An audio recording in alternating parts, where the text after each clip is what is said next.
O sige nga, Edwin, kung talaga magaling ka, anong tawag sa eagle na yan? White-billed sea eagle. Galing ah! Sino nagturo sa'yo niyan? Yan po kasi yung tinuturo sa amin sa school. Very good. Halika, doon na muna tayo.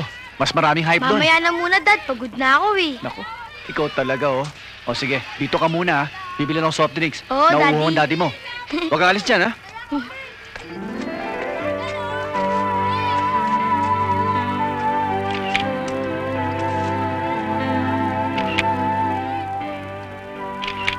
Ma'am, ba't niyo po kinukunan na litrato yung eagle? Wala. Type ko kasi eh. Mahilig kasi ako sa mga hayop eh. Ikaw, gusto mo kunan kita? Di naman po ako hayop eh. Hindi naman yun ang ibig kong sabihin eh. Ang cute-cute mo nga eh.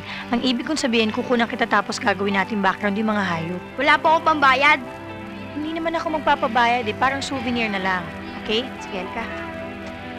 Ayan, pose ka dyan ha. Sandali. Smile!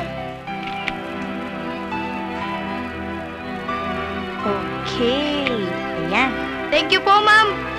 Tsaka pala, ano bang pangalan mo? Edwin po. Ako nga pala si Leslie. Ma'am, pwede hong mag-request?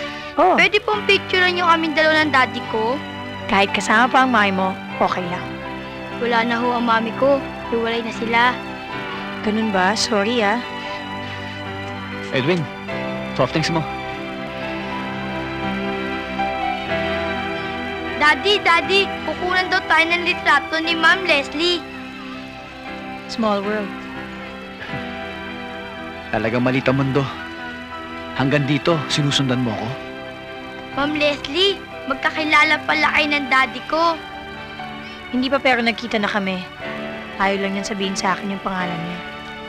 Rodel po. Ah, Rodel. Bakit ba gustong-gusto mo malaman ang pangalan ko? Ano bang kailangan mo sa akin? Wala namang masama dun eh. Gusto ko lang naman makipagkaibigan sa'yo.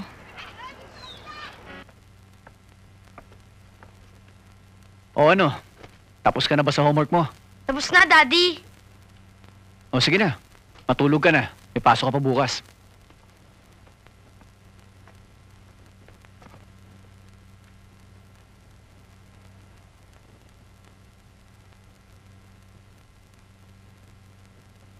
Oh, anong iniisip mo? Si Tita Leslie, di ba ang ganda niya, Daddy? Naku, kanino ko ba talaga nagmana, ha? Kay bata-bata mo pa. Bakit? Marunong ka ba tumingin na maganda? Bakit ikaw, Daddy? Hindi ka ba nagagandahan sa kanya? Pwede na. Sana nga, Daddy, magkita ulit kami ni Tita Leslie.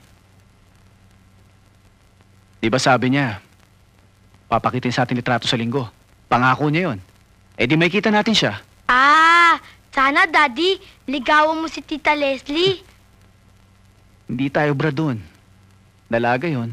Tsaka isa pa, may anak na ako. Pwedeng-pwede naman, Dad. Gusto mo tulungan kita? Hoy, tumigil ka nga. Teka. Paano mo ako matutulungan?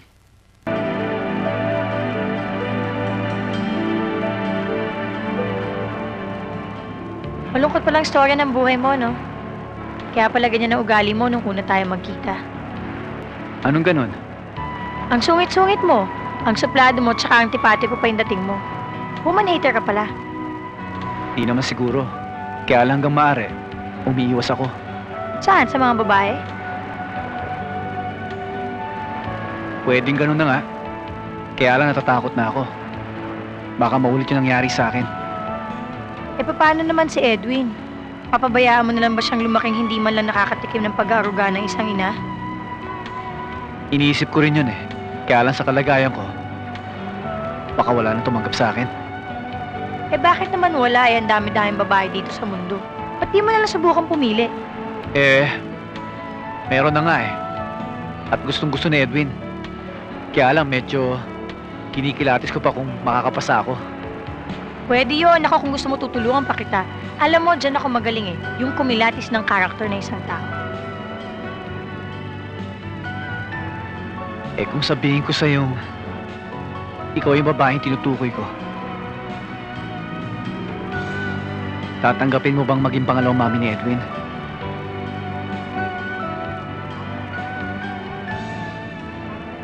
Nakakabigla naman yung mga sinasabi mo. At saka nakakasiguro ka bang ako talaga yung babaeng hinahanap mo?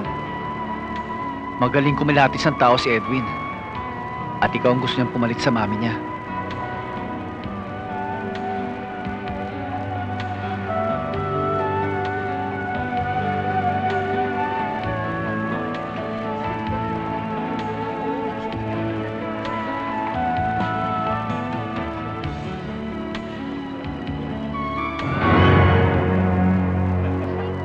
Oh, sige iyo. Baka hinahanap ka na ng daddy mo at mami mo. Salamat po. Oh. Aalis na po ako.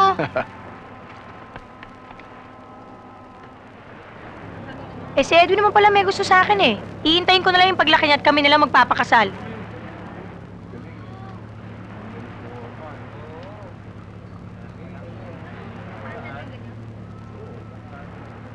Pasakali lang sinabi ko sa'yo. Pero ang totoo, tsumitsyempo lang ako para sabihin sa'yo. Mahal kita. Prangka akong tao, Rodel, kaya hindi niya ako magpapakipot pa. Kung talagang seryoso ka at siyak na sa loob mo na ako yung babaeng hinahanap mo, oo na rin ang isasagot ko sa'yo. Baka makawala ka pa kasi.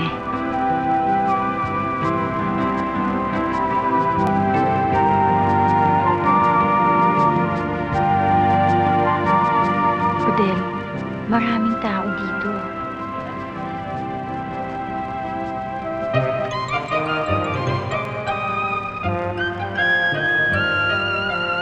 Daddy! Daddy! Pambira ka naman, oh. Wrong timing ka naman, eh. Paano? Nagugutom na ako. Ibili mo naman kami ng sandwich ni Tita Leslie. Gutom ka rin ba? Oo, nagugutom na ako eh. Sige na nga. Diyan lang kayo, ha? Sige. Ikaw talaga. Saan ka ba galing, ha? Doon sa driver ng barko. Ang hirap palang i-drive nito, Tita Leslie. Talagang mahirap i-drive to. Ang laki-laki nito eh. Ka nga.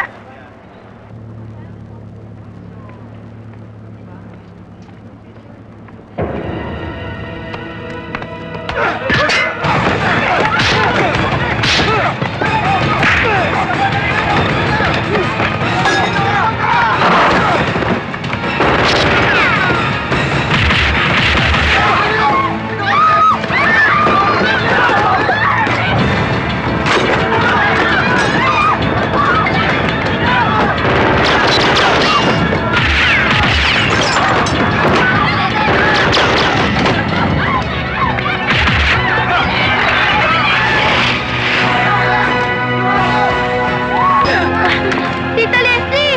Ang daddy ko! Hindi maano ang daddy mo.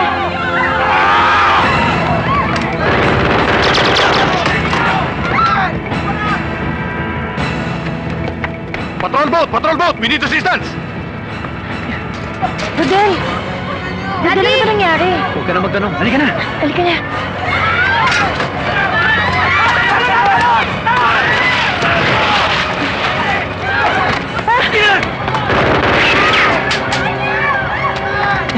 Diyan lang kayo.